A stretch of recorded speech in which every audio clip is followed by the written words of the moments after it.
Selamat pagi anak-anak, kita jumpa lagi dalam cerita sekolah minggu untuk anak-anak pada pagi hari ini. Semua anak-anak sehat, semua anak-anak diberkati. Mari kita mendengarkan cerita pada pagi hari ini dengan penuh semangat, penuh sukacita, dan siap melakukannya di dalam kehidupan kita setiap hari. Tuhan Yesus memberkati. Cermin Bobby. Memaafkan itu tidak mudah, apalagi jika yang bersalah itu adalah teman yang dekat dengan kita. Benar tidak? Nah, kali ini kita akan bersama-sama belajar mengenai pengampunan bersama teman-teman kita dari Hutan Damai. Mari kita saksikan kisahnya. Bobby si kelinci mempunyai sebuah benda yang sangat disukainya. Apa itu? Ya, benda itu adalah sebuah cermin. Ia menemukan cermin itu di hutan ketika ia sedang berjalan-jalan. Bobby suka sekali melihat dirinya di dalam cermin itu. Ia suka membuat wajah-wajah lucu di cermin itu dan kemudian tertawa ketika melihat wajah lucu itu. Ia juga suka mengagumi dirinya di cermin. Wah, aku memang kelinci yang tampan. Demikian pikirnya sambil tersenyum. Suatu hari, Bobby mengundang Tami ke rumahnya untuk memperlihatkan cermin yang sangat disukainya itu. Bagaimana Tami?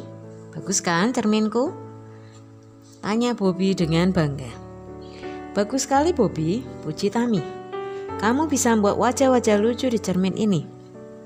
Lihatlah, kata Bobby sambil menjulurkan lidahnya. Ah, lucunya, kata Tami sambil tertawa.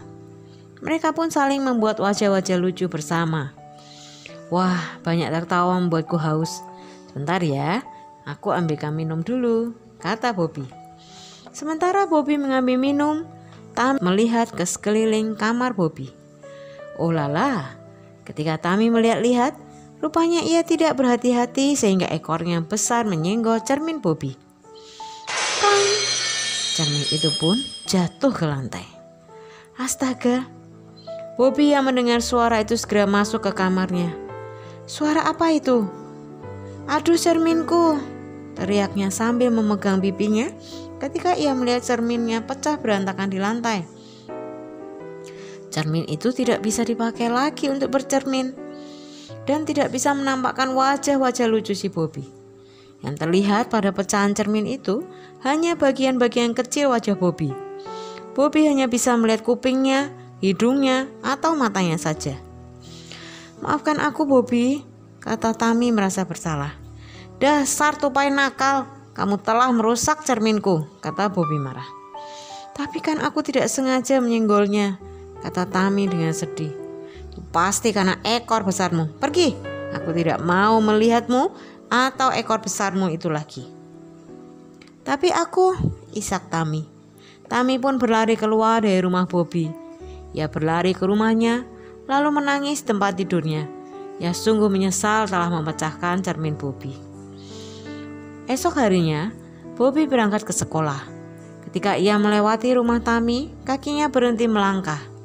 Biasanya ia menjemput Tami untuk pergi ke sekolah bersama.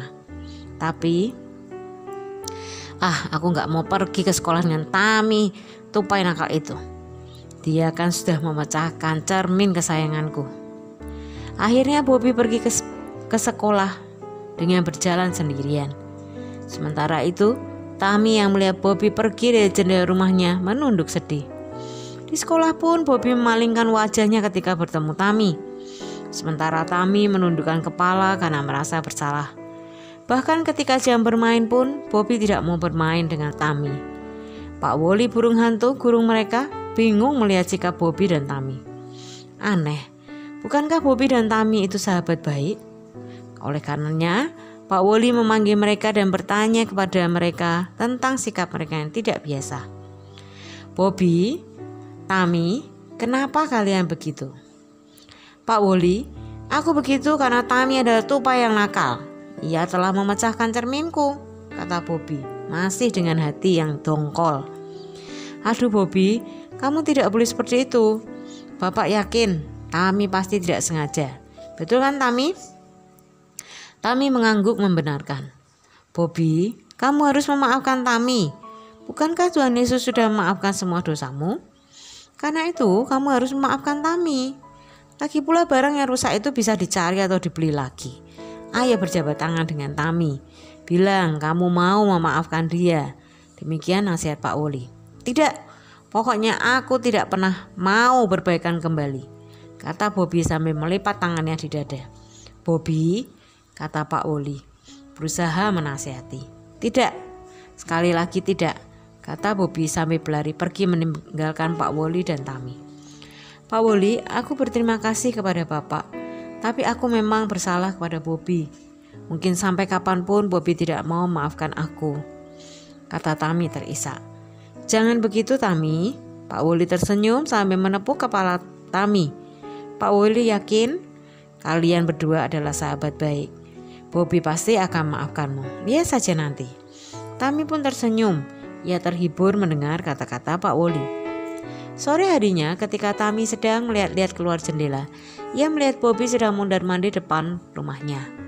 Ia terkadang melihat ke rumah Tami, lalu tertunduk lagi dan mondar-mandir. Akhirnya ia memanggil Tami dengan suaranya yang pelan. Tami. Tami pun keluar dari rumahnya menghampiri Bobby.